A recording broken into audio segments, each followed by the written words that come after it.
Ftit tal-ġimgħat ilu mort Saladira bl-intenzjoni li nibni bir-ramel il-pedamenti tal-piramida l-kbira ta' Khufu, il-piramida l-kbira ta' Giza. Armajt it-tripod u qabbadt il-mikrofonu u insejt nixalu.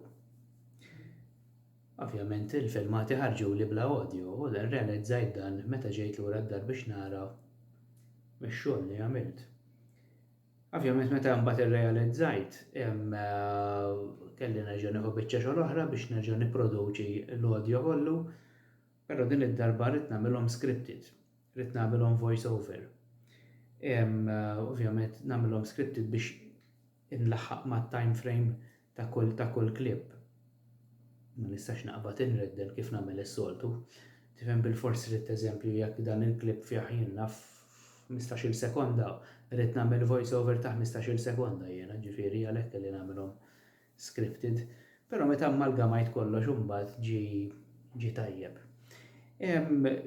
Kollox il-filmat fih xi 3 kwarti, m'għaddej daqsxejn ta' informazzjoni sabiħa ħafna, ma inkludejtx ħafna informazzjoni, għaliex ovvjament kieku ma jiġix ta' 3 kwarti, però huwa interessanti għax għamilt 4 punti tajbin. Inkludejt il-teorija ta' Joseph Davidovits, dik it-teorija ta' shutters u tal-geopolymer concrete. Insomma biex ma nagħtix iżjed dettalji nara flimkien.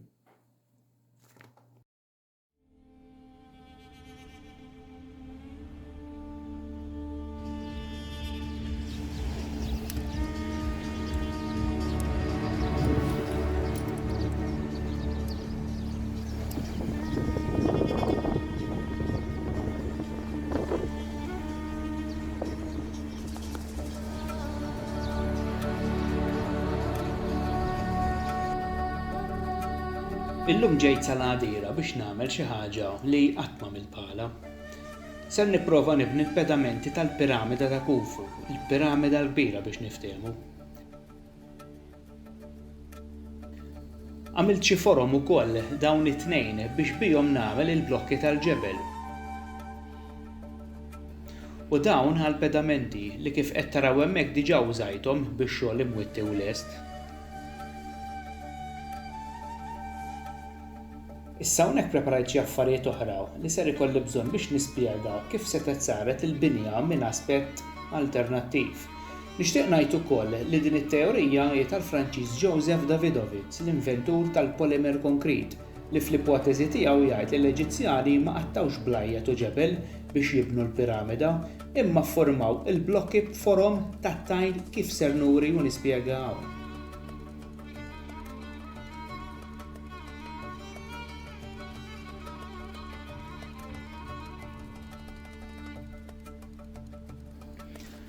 Mela, jien immaġinaw li din hija xmara nil. Għamilt 4 siġniet ħalli x-xena tiġi daqsxejn realistika. Issa hawnhekk għandna għadira u se nispjega l-użu wkoll ta' din l-għadira.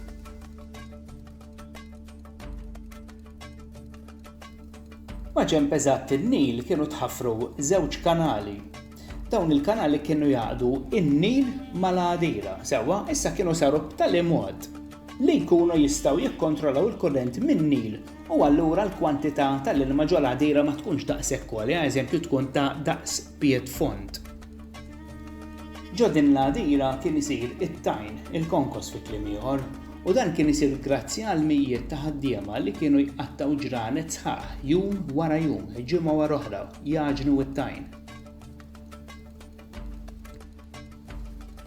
Din it-taħlita ta' tajn kienet isir minn 3 ingredjenti primari: franka mfarka, neutron u lime.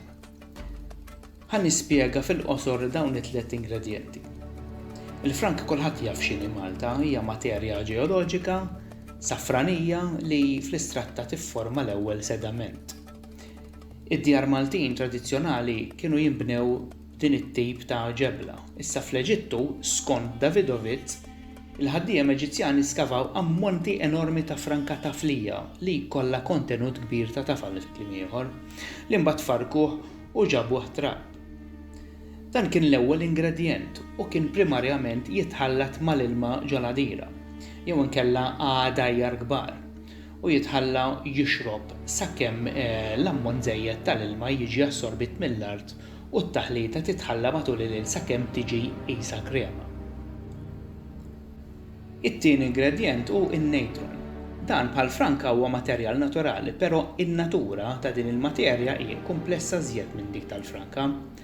In-natron jifforma minn taħlita ta' sodium carbonate decahydrate u sodium bicarbonate flimkien ma' kwantitajiet żgħar ta' sodium chloride u sodium sulfate. Dan jifforma kollox waħdu jidher qisu melħ. Il-lime min-naħa l-oħra huwa materjal inorganiku u kompost minn hydroxide u calcium oxide. Dan il-materjal jintuża ħafna fl-industrija tal-kostruzzjoni.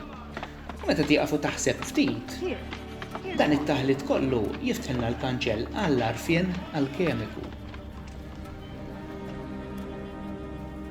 Ma ninsewx li l-franka ta' flija u l-ilma ilhom ngħid sħiħ fl-għadiera u saru krema. Dan l-istadju mbagħad kienu jiġu miżjuda n-natron u l-lime ġod taħlita u jħawdu kollox flimkien permezz ta' mijiet ta' ħaddiema dejjem jafġu t-tajn.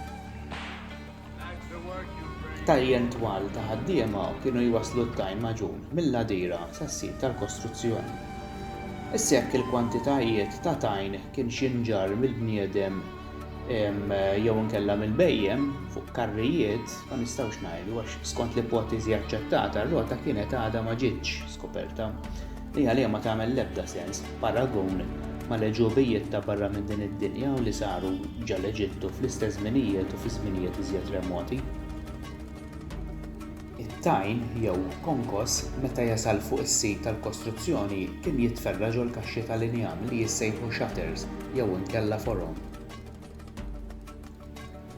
Dan il-mod, ix-xogħol tal-bini sar mingħajr ċaqliq u rfieħ tal-ebda ġebla għaliex il-forom inħadmu skont il-qies eżatti u ġew mimlija bil-konkos bl-intenzjoni u bi pjan premeditat. Għax ejja nkunu realistiċi. Kull blokka tal-piramida tiżen 2.5 tonnellati. Naħseb li jkun sigur li ngħidu li sal-ewwel saffa jew tnejn dal-blajjed setgħu jiġu mtella jew imkaxkra b'xi mod. Però meta l-binja tibda togħla, għajdli kif il-ħaddiema setgħu jġorru dal-ġebel kollu daqshekk tqil u jittella 20 u 40 solar għoli. Il-piramida l-kbira infatti għol jiżjed minn hekk, meta tlestiet ġiet 45 solar. Għolja jiżjed mill-Istatwa tal-Libertà u anki mit-Torri Eiffel.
Kif nistgħu naraw, il-metodu tal-konkos u tal-forom kien jintuża fl-istorja f'kull kontinent. Però l-attribuzzjoni saret b'mod ħażin għax l-invenzjoni tal-konkos ġiet attribwita lir-Rumani meta evidenza iżjed antika nsibuha ġewwa l-Eġittu u ġewwa l-Mesopotamja tal-inqas 2000 sena qabel Ruma. U dan jekk nużaw ir-rutell arkeoloġiku konvenzjonali biex inkejlu żminijiet kif huma aċċettati, imma mhux kif possibilment u realment seħħu.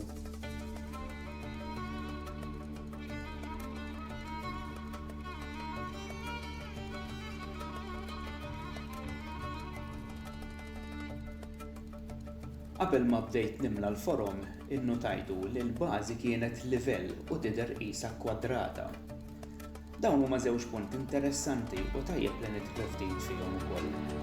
Però biex nibdew nippruvaw nifhmu kif waslu għal konklużjoni tagħhom rigward il-bażi u kif ġiet invellata, il-maġġoranza tal-istudjużi universitarji qablu li l-pjattaforma kellha tkun waħda li tiflaħ għal dan it-tip ta' binja kolossali u li l-bażi nnifisha riedet tkun livellata b'mod perfett. U hawnhekk naqbel. Però isimgħu ftit kif dawn attakkaw il-problema ta' diżlivell u diskrepanza ta' baxx u għol fil-bażi tal-piramida. Yes, we'll use this rods and string tool in order to find out whether the surface is truly flat. And by using a third rod, which is the same length as the other two rods joined by the string, which is now pulled very taut, we can see if it just slips under. Now, we've got a bit of a high spot there. Now, in ancient times, they would mark that simply by putting some red ochre on, just to remind the workers where to go to, and check along the length of the string. The ancient mason would use the rods and string to spot imperfections, and then mark them with red ochre to show where more work was needed. Using two further tools, this one being a flint scraper and this one being a sandstone rubber. Now, we can use the marks as a guide to scrape away the high point like so. And it's obvious that as you scrape, the mark disappears, and with it, of course, the high spot. This same technique was also used in the final stage of construction.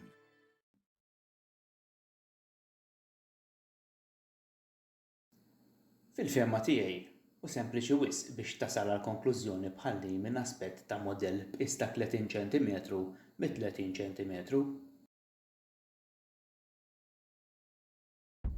Ejja nippruvaw l-istess teknika fuq medda ta' 6000 ettari ta' art.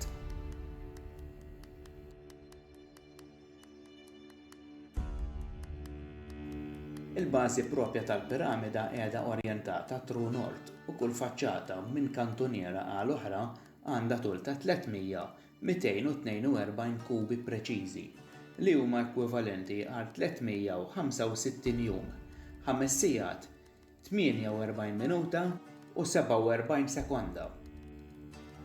Dan il-kejl tal-blieħ jirrappreżenta eżattament orbita waħda tad-dinja madwar ix-Xemx. U jekk qed tistaġbu b'dan, għadna qasbiż bdejna. Il-forma kwadrangolari fil-verità fija 8 tifċaċat, mhux 4. Min elevazzjoni kull piramida tissimbolizza stilla b'8 raġġi u dan mhux xi koinċidenza, imma kollu intenzjonat. Il-binja minnha nnifisha tifqalek moħħok minn kull aspett u raġuni loġika. Diġà rajna kif Davidovits permezz ta' forom u konkos fassal il-mod kif il-piramida seta' tinbniet. Però qabel dan kollu, universitajiet minn kull rokna tal-globu ipotizzaw pjanijiet diversi ta' kif il-kostruzzjoni seta' tseħħet. Min semma rombli taħt il-blokki tal-ġebel biex jinġarru, min prefera żrieraq forma ta' karru jew inkella sled bl-Ingliż. U hemm teoriji oħra fejn jissemmew xi lubrikazzjonijiet u sleds oħra biex dawn is-sleds jew inkella karrijiet jistgħu jiżolqu fuq iż-żjud jew lubrikazzjonijiet.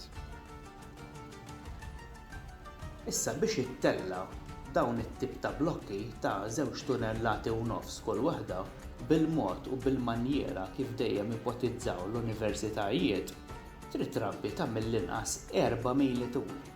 U dan għas sempliċi raġuni biex ir-rampa ma jkollix ħafna inklinazzjoni, inkella it-tella tkun wifqa wisq u t-sekzek mhux it-tella dak il-blat kollu 45 solar. Ir-rampa bl-inqas inklinazzjoni riedet tkun tal-anqas 6 mili u nofs, jekk ovvjament ser nużaw il-metodu universitarju.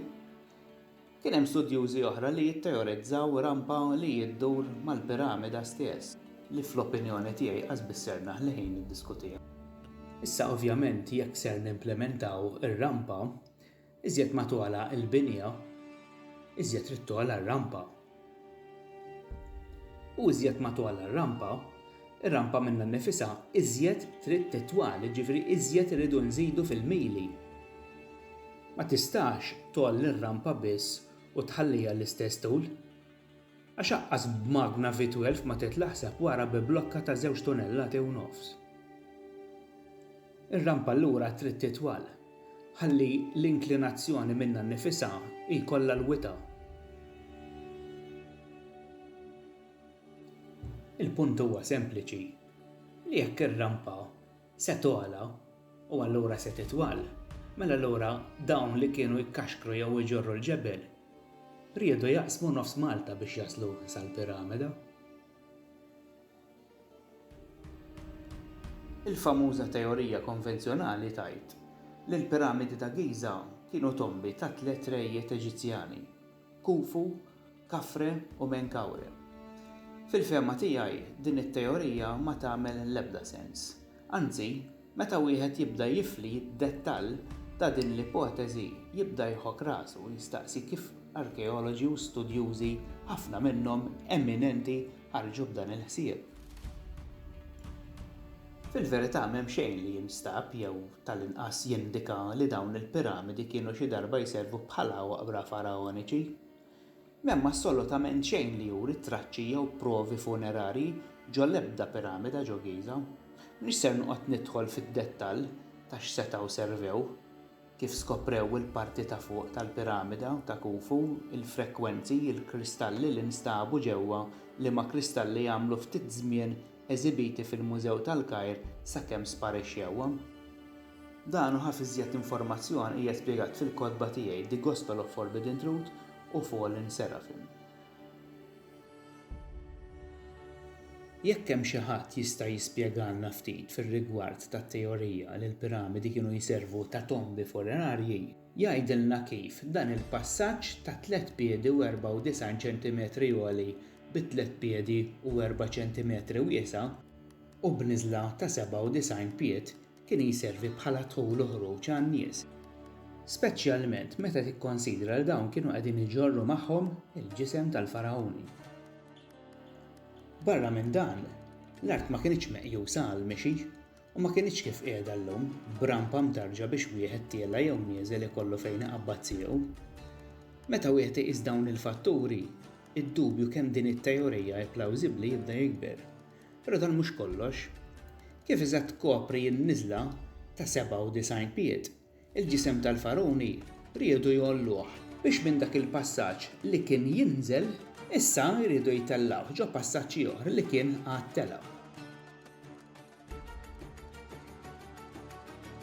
Dan il-passaġġ tal-istess soli wiesa kellu 344 pied tul u dawn ma ninsewx kienu btela 4 ta' 26 grad.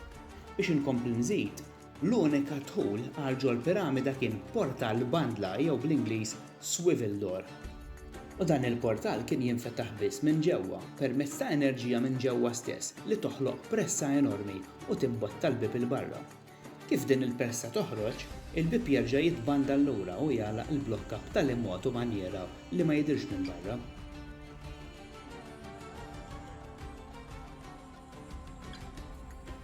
L-unika entratura għal ġol piramida hija dik li jien insejħela ta' Al-Mamun minn fejn illum jidħlu t-turisti.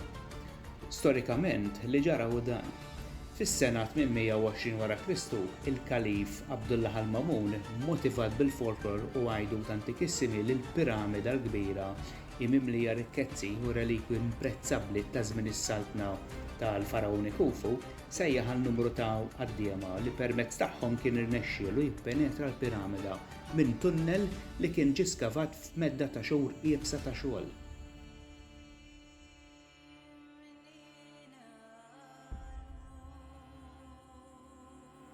It-tunnel li dawn irnexxielhom iħaffru tela' minn taħt il-passaġġ proprja dak li għadna kif rajna, però qed ħaffir hawn sab it-tliet blokki tal-granit li kienu qed jibblokkaw it-tela ewlenija lejn is-sala tal-farauni. Ovvjament dawn qataw qalbhom meta sabu dan. Il-kalif però ħeġġiġhom jkomplu x-xogħol wara li wiedhom li ser iżidhom fil-ħlas u dawn komplew it-ħaffir. Wara tant ijiem irnexxielhom iħaffru biżżejjed li l-franka ċedjiet għat-toqol tal-blokok u dawn waqgħu waħda wara l-oħra u l-passaġġ il fuq infetaħ. Issa nimmaġina minn dan il-punt il qudiem dal-grupp ta' forbani bit-tir li natfu s-sala funerarja ta' Khufu avvanzaw lejn l-objettiv kawtela kbira u dan minħabba twemmin ta' seħta li beżaw li seta' taħkimhom u wkoll minn xi nases li kienu lesti għalihom matul il-passaġġ. Finalment, ir-rakkonti Arab storiċi jgħidulna li Al-Mamun spiċċa ddiżappuntat għax meta wasal fl-imsejħa sala tal-faraoni fejn skont l-għajdut kien hemm jistennew rikkezzi enormi dan fil-verità ma sab assolutament xejn. Għas il-ġisem tal-faraoni li skont l-istorja akkademika kien immammifikat u ppreservat ġo din l-istess sala. Li ġara f'dan il-punt kien dan. Wara dak ix-xogħol kollu u dik it-tbatija kollha u wara li kien hemm diversi ilmenti sħan kontra l-impossibilità li jippenetraw il-piramida, il-ħaddiema daru b'mod ostili fuq Al-Mamun. Iżda dan kien pront inkoraġġihom biex iħaffru fejn l-entratura tal-bokka li ħafru huma stess xhur qabel. Wara dan kollu ma tantx kien faċli l-ħaddiema ser jobduh, però Al-Mamun irnexxielu jimmotivhom f'isem Alla u allura dawn irritornaw lura lejn il-bokka u qabdu jħaffru. Wara ftit momenti ta' skavar fit-trapp u t-tifrik tal-franka dew jidhru l-ewwel oġġetti tad-debb. Tista' timmaġina l-ħaddiema kif iġġennu, kif lemħu id-debb u kulħadd qabad iħaffer sakemm ħofra mdaqsa materjalizzat mimlija kollha oġġetti tad-debb. Li kien ġara mhux li l-ħaddiema kienu verament sabu r-rikkezzi antiki tal-faraoni, imma sabu oġġetti tad-debb li kien bata għalihom bil-moħħ bi Baghdad il-kalif stess wara li hu nnifsu kien qata' qalbu u beda jbassar x'kien ser ikun l-aġir tal-ħaddiema tiegħu. Meta l-ħaddiema qasmu dawn ir-rikkezzi bejniethom, spiċċaw immeraviljati bl-intelligenza u bl-għarfien li kellu sidhom għax dawn mhux biss spiċċaw sabu teżor imma meta kwantifikawh sabu li l-ammont kien preċiżament is-somma ta' kemm il-ġimgħa damu jħaffru ġurnata b'ġurnata.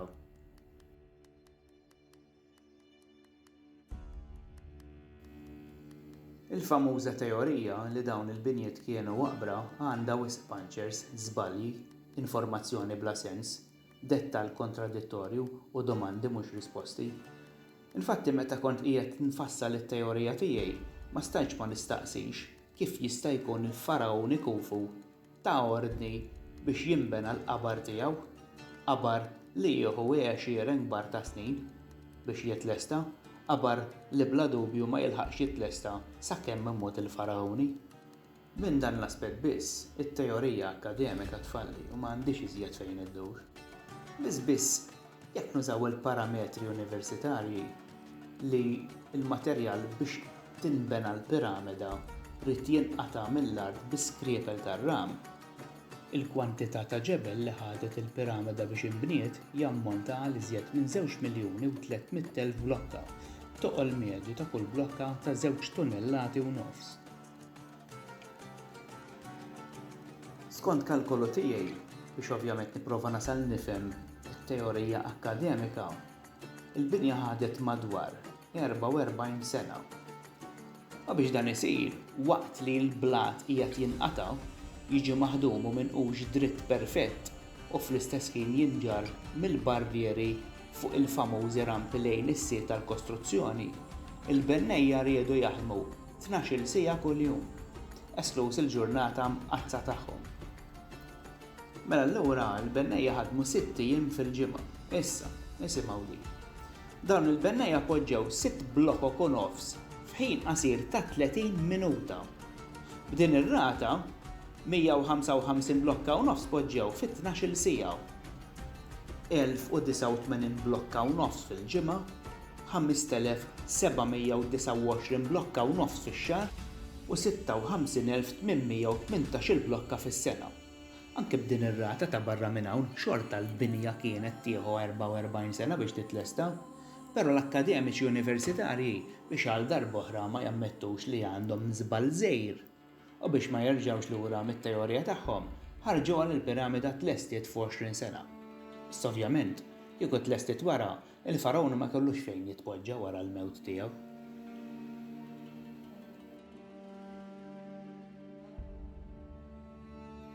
Skont id-dati provduti, dan il-farawni kellu madwar 23 sena meta ġie inkurunat u l-perjodu fit-tmexxija tal-Eġittu dejjem skont id-dati provduti kien mill-1609 sa l-1584. Jiġifieri jekk dal-bniedem kellu 23 sena meta sar farawni, kellu 48 sena meta miet. Issa l-ħaġa qiegħda hawn. La dawn id-dati tawna dawn ir-riżultati, mela allura l-arkeoloġi u t-teoristi universitarji kellhom jaħdmu għatih biex ilessu l-piramida sal-mewt ta' Khufu. Infatti irnexxielhom għax skont huma lestew din il-meravilja bla preċedent f'medda ta' 20 sena. Però dawn l-istess akkademiċi nisew diversi fatturi fejn tidħol kostruzzjoni ta' dan il-qies u komplessità. Biex tellaw blokki solari joli għal bennejja biex ikomplu jolew. Ir-rampi stess fuq li ma traffiku ma jaqta' qatt riedu jiġu mibnija minn materjal b'saħħtu u ppakkjat sew. Infatti l-kalkoli tiegħi biex timbena rampa waħda biss, il-materjal neċessarju jammonta triplu ta' dak li ta' attwalment daħal fil-binja tal-piramida. Biex ma nsemmix is-snin li din l-imbirka rampa ħadet biex imbniet u snin biex reġgħet inħaddet u biex ma nsemmix ukoll in-numri ta' ħaddiema li kienu involuti f'dan ix-xogħol. U xi ngħidu għall-blokki tal-granit? Kif inqataw u minn fejn ġew? L-ixmara Nil kienet konvenjenti ferm biex jiġi trasportat dan it-tip ta' materjal peress li fl-inħawi ta' Giza ma jeżistix. Plawsibbli u ma nistax nikkummenta kontra għax il-granit rid jiġi minn 700 mil il-bogħod. Barra minn hekk, skont l-istudju akkademiku, dawn ma kellhomx għodot ta' kalibru li bih setgħu jaqtaw jiffurmaw il-granit tal-qies u tal-forma li riedu huma. Mela allura biex qataw il-blokkok tal-granit u kif iffurmaw? Jista' jkun li kienu diġà jafu b'xi tip ta' enerġija nukleari li bija setgħu iħollu l-granit u jiffurmaw ħal-qies li kellhom bżonn.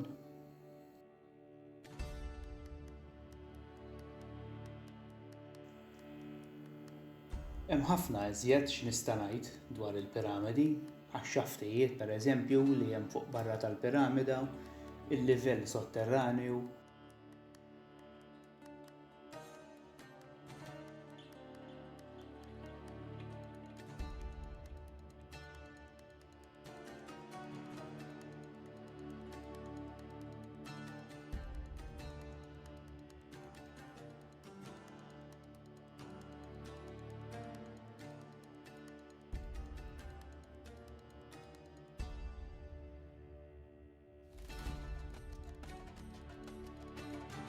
Il-casing stones, ġifieri dak il-ġebel lix finished li kien ġie installat fl-aħħar biex jagħmlu l-fċaċat tal-piramida hemm iżjed attrajenti, il-granit fis-sala tal-farawni, l-imsejjaħ sarkofagu, is-sala tar-reżonazzjoni, il-piramidon, eċċetera, eċċetera. Però dan ser inħallih għall-qarrejja tiegħi.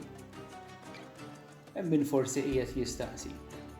Imma d-dettal fuq ġewwa tal-piramida, it-travi tal-istress fl-imsejħa sala tal-farawni u l-kanali żgħar fost ħafna iżjed kif saru. Biex nirrispondi din id-domanda rrid nerġa' ndur għal metodu ġenjali ta' Davidovits li bil-forom u l-konkos setgħu jħolqu kull tip ta' forma. Hekkux ta' kanali u xaftijiet, hekkux ta' minċotti, hekkux ta' bibien bandla, bil-konkos kollox tista' toħloq. Kull tip ta' forma, kull tip ta' niċċa u kull tip ta' toqba sal-iċken u Lidja Tubi. Dan tal-aħħar sempliċement kienu jidaħlu virga tonda ġol Konkos Frisk u jiġbdu allura qabel ma t-taħlita tagħmel u tagħmel. Dan l-aħħar eżempju qiegħed nagħmlu bl-iżjed mod sempliċi biex nuri kif xaftijiet u kanali setgħu jsiru bil-konkos. Ovvjament jien qiegħed nuri kollox fiċ-ċokol u l-proċess attwali kien isir iżjed b'reqqa u perfezzjoni. L-injama li użajt biex noħloq xaft fil-verità nimmaġina li kien ikun xi serattiz ta' madwar 20 cm b'20. U probabbilment kien jindelek b'xi lubrikant ħalli meta l-konkos ikun niexef biżżejjed, però mhux kompletament niexef. Is-seratizz ikun jista' jinġibed il-barra mingħajr ebda diffikultà u warajja jħalli kwadrant perfett daqs li kien imħaffer fil-ġebla.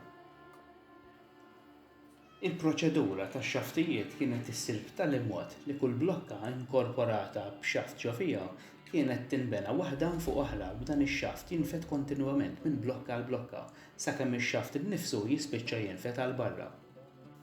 Daqshekk u ħafna iżjed kienu l-ħsibijiet li sawru din il-binja ta' barra minn hawn.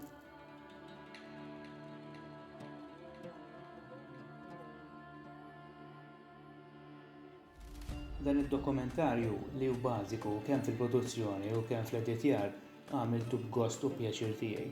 Jien kif min isegwi x-xogħol tiegħi jaf, dejjem sam dak li tallimt, samtu kemm fil-kodba tiegħi, kemm f'posti fuq il-medja soċjali u anke fuq filmati. Dan l-aħħar wieħed nisperri jogħġobkom u li sibtuh ta' interess. Finalment, l-informazzjoni u l-kontenut ta' dan il-filmat hu ipotetiku u m'għandu bl-ebda mod jinftiehem minn aspett ta' evidenza. Grazzi l kulħadd tal-li segwu.